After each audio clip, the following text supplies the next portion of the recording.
जहाँ हम अपने पास्ता के साथ एक परफेक्ट जो है इटालियन सॉस यूज़ करते हैं और उसमें कुछ इंग्रेडिएंट्स मिलाते हैं, जब ये जो हमारा जो इटालियन कुज़ीन है वो बनती है। मैं आपको बताना चाहूँगा जो हमारे इंग्रेडिएंट्स होते हैं, मीन्स जो हम इटालियन कुज़ीन में जो इंग्रेडिएंट्स यूज़ करते हैं वो एकदम फ्रेश इंग्रेडिएंट्स होते हैं और क्वालिटी इंग्रेडिएंट्स भी। चलिए अब हम देखते हैं कि वो कैसे-कैसे और कौन-कौन से होते हैं। नाउ अगर हम बात करें इटालियन हर्ब्स एंड स्पाइसेस के बारे में, तो हम सभी के मन में और दिल में एक ना एक जवाब, एक ही एक नाम तो आएगा ही आएगा। जी हाँ, वो नाम है बेसिल। जी हाँ, चाहे पिज़्ज़ा हो, चाहे पास्ता हो, चाहे सॉस हो, सभी चीज़ों में इटालियन क्यूजीन की बेसिल ज़रूर होता है। और अगर हम ओरिगानो की बात करें यार, ओरिगानो जो होता है ना, टोमेटो सॉस में एक बहुत ज़्यादा एक डेप्थ फ्लेवर देता है और इसको हम ग्रिल्ड मीट में भी यूज़ करते हैं। और बेसिल भी बहुत एक अच्छा जो है फ्लेवर, अरोमा, टेस्ट देता है हमारी टोमेटो सॉस में, हम उसको भी बहुत यूज़ करते हैं। और अगर हम बात करें अब रोज़मेरी की, जी हाँ, हमारी अगली इटालियन हर्ब, तो जो ये है ना रोज़मेरी, ये ग्रेट है, मतलब सबसे बेस्ट जो है पेयर करती है रोस्टेड मीट के साथ। जी हाँ, रोस्टेड मीट के साथ जब भी हम रेड मीट को रोस्ट करते हैं तो उसके साथ हम रोज़मेरी को पेयर करते ही करते हैं। और मैं आपको बताना चाहूँगा अगर आप रोस्टेड पोटैटो बना रहे हो या फिर ग्रिल्ड वेजिटेबल्स बना रहे हो तो उनके साथ भी जो हमारा रोज़मेरी है वो बेस्ट जाती है।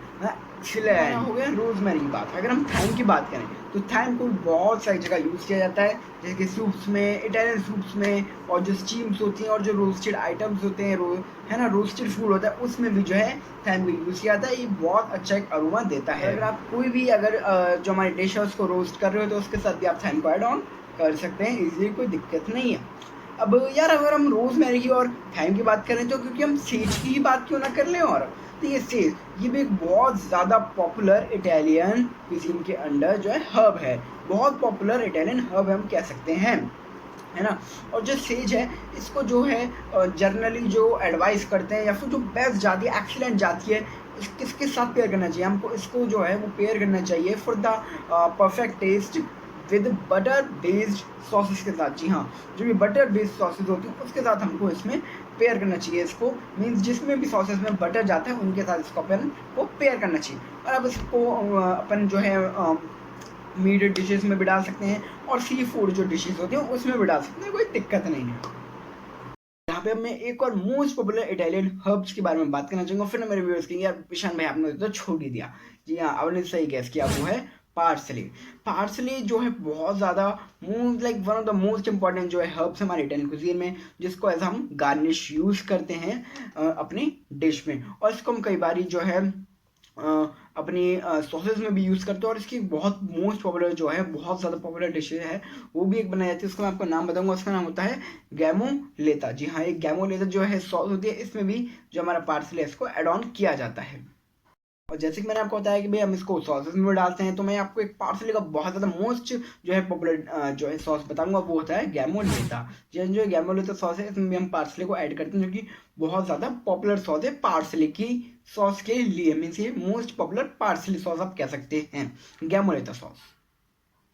अगर हम वेजिटेबल्स और अदर इंग्रेडिएंट्स की बात करते हैं भाई, जो कि बहुत ज़्यादा इंपॉर्टेंट है, पॉपुलर है इटालियन कुजीन के लिए, तो सबसे पहला आई चुका होगा आपके दिमाग में वेजिटेबल, आई नो यार, वो है टोमेटो। जी हाँ, टमाटर, जिसको हम हिंदी में बोलेंगे। टोमेटो जो है बहुत ज़्यादा मोस्ट पॉपुलर, लाइक आप कह सकते हैं मोस्ट क्या मतलब, भाई इसके बिना इटालियन कुजीन है ही नहीं। टोमेटो एक ऐसी वेजिटेबल है जिसके बिना इटालियन कुजीन बन ही नहीं सकती। जी हाँ, इसको आप देखेंगे हम मैरिनारा सॉस में यूज़ करते हैं, और हम इसको बोलोनीज सॉस में भी यूज़ करते हैं, जैसे कि मैंने आपको बताया था। और जो गार्लिक और अनियन, ये भी जो है बहुत ज़्यादा इम्पॉर्टेंट वेजिटेबल्स हैं हमारी इटालियन क्विजीन में। और क्या आपको पता है जो हमारे गार्लिक और अनियन है बहुत ज़्यादा इसेंशियल है इटालियन कुजीन में, मीन्स इसके बिना तो टेस्ट आएगा ही नहीं। क्या आपको पता है इतने ज़्यादा इंपॉर्टेंट कि इसके बिना टेस्ट ही नहीं आएगा, अरोमा ही नहीं आएगा। यार क्या बात करते हो ईशान भाई, जैसे कि हम सूप्स बनाते हैं, सॉसेस बनाते हैं और मीट डिशेस बनाते हैं, जो एक गार्लिक और जो अनियन है ना, यही उनके अंदर एक अरोमा, एक डिफरेंट टेस्ट जो है लाती है। अब हम यहाँ पे ऑलिव ऑयल को तो भूल ही नहीं सकते, जो कि इटालियन क्विजीन का बेस है। जी हाँ, इसको हम किसी भी डिश को सौते करने के लिए या फिर उनकी ड्रेसिंग करने के लिए यूज़ करते हैं। हम बात करें चीज़ की, तो इटालियन क्विजीन में बहुत सारी चीज़ें होती हैं, है ना, जैसे कि भाई जो मोस्ट प्रॉब्लम मैं आपको बताना चाह रहा हूँ जो बहुत ज़्यादा यूज़ होती है वो होती है पार्मेजान चीज़। जी हाँ, और बहुत सारी चीज़ें होती हैं like pecorino Romano, Reggiano, mozzarella mozzarella जो आप पिज़्ज़ा में यूज़ करते हैं, ये भी बहुत सारी चीज़ें हैं जो हमारे इटालियन क्विज़ीन में बहुत कॉमन और पॉपुलर हैं। अगर हम वेजिटेबल की बात करें तो यहाँ पे अनियन और टमाटो गार्लिक की तो हो ही गई, छोड़ो उनको। उनके अलावा भी और है जो कि है मशरूम। जी हाँ, अगर हम इनके बारे में बात करें वेजिटेबल्स के बारे में इटालियन क्विज़ीन में, तो मशरूम को कैसे भूल सकते हैं। मशरूम लाइक हर चीज़ में जाता है। जैसे कि आप देखेंगे भाई हमारा पिज़्ज़ा है, पिज़्ज़ा में भी जाता है, रिज़ोटो में जाता है। मशरूम रिज़ोटो आपने खाया भी होगा, अगर नहीं खाया तो आपने नाम तो सुना ही होगा यार एटलीस्ट, अगर मेरी वीडियो देख रहे हो तो, है ना। मशरूम रिज़ोटो ये आपने नाम सुना होगा। तो रिज़ोटो में भी जाता है, पिज़्ज़ाज में हो जाता है। मशरूम मतलब ना बहुत ज़्यादा लाइक कॉमन एक आप वेजिटेबल और पॉपुलर वेजिटेबल कह सकते हैं हमारे इटालियन क्विजीन में, टोमेटो गार्लिक और अनियन के बाद।